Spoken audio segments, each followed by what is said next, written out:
ಹುಳಗನಹಳ್ಳಿಯ ರಾಮನಕಟ್ಟೆಯಲ್ಲಿ ಸದ್ಯ ಭಾರೀ ಅವ್ಯವಸ್ಥೆಯಾಗಿದ್ದು ಜನ ಕಿಡಿಕಾರ್ತಾ ಇದ್ದಾರೆ. ಸದ್ಯಕ್ಕೆ ಮದ್ದೂರು ತಾಲೂಕಿನ ಹುಳಗನಹಳ್ಳಿ ಗ್ರಾಮದ ರಾಮನಕಟ್ಟೆ ಸುತ್ತ ಗಿಡಗಂಟೆಗಳು ಬೆಳೆದು ಅನೈರ್ಮಲ್ಯ ತಾಂಡವ ಮಾಡ್ತಾ ಇದ್ದು ಸರಿಯಾದ ನಿರ್ವಹಣೆ ಇಲ್ಲದೆ ಉದ್ಯಾನವನ ಪಾಳು ಬಿದ್ದಿದೆ. ಹೆಮ್ಮನಹಳ್ಳಿ ಗ್ರಾಮ ಪಂಚಾಯತಿ ವ್ಯಾಪ್ತಿಯ ಹುಳಗನಹಳ್ಳಿಯಲ್ಲಿ ಪಿಡಿಒಗೆ ಮನವಿ ಮಾಡಿದರೂ ಕೂಡ ನಿರ್ವಹಣೆ ಇಲ್ಲದೆ ನಿರ್ಲಕ್ಷ್ಯವನ್ನು ತೋರಿದ್ದು ಕೂಡಲೇ ಸ್ವಚ್ಛತಾ ಕಾರ್ಯವನ್ನು ನಡೆಸುವಂತೆ ಆಗ್ರಹಿಸಿದ್ದಾರೆ.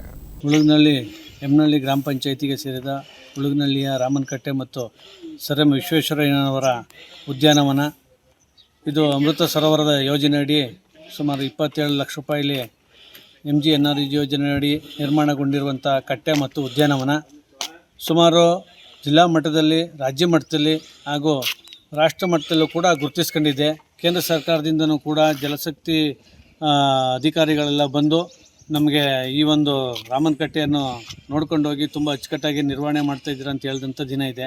ಆದರೆ ಇವತ್ತು ನಮ್ಮ ಗ್ರಾಮದ ಯುವಕರು ಈಗಿರುವಂಥ ಅಭಿವೃದ್ಧಿ ಅಧಿಕಾರಿಗಳಿಗೆ, ಪಂಚಾಯತಿ ಅಭಿವೃದ್ಧಿ ಅಧಿಕಾರಿಗಳಿಗೆ, ಜಗದೀಶ್ರವ್ರಿಗೆ ಅರ್ಜಿ ಕೊಟ್ಟಿದ್ದು ಕೂಡ ಗ್ರಾಮಸ್ಥರು ಯುವಕರೆಲ್ಲ ಸೇರಿ ಅವರು ಯಾವುದೇ ರೀತಿಯ ಒಂದು ಕ್ರಮ ವಹಿಸಿರುವುದಿಲ್ಲ.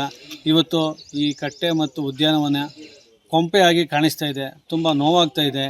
ದಯವಿಟ್ಟು ಕೂಡಲೇ ಈ ಒಂದು ವಾತಾವರಣ ನಿರ್ಮಾಣಗೊಂಡಿದೆ ಅದನ್ನು ಅಚ್ಚುಕಟ್ಟಾಗಿ ನಿರ್ವಹಿಸಬೇಕು ಅಂತ ಈ ಮೂಲಕ ಕೇಳ್ಕೊಳ್ತೀನಿ.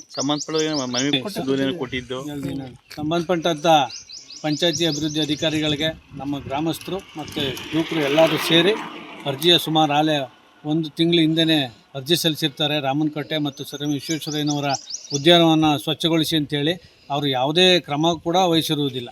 ನಿಮ್ಮ ಹೆಸರು? HK ನಂದೀಶ್ ಗೌಡರು ಅಂತ, ಮಾಜಿ ಗ್ರಾಮ ಪಂಚಾಯತಿ ಅಧ್ಯಕ್ಷರು.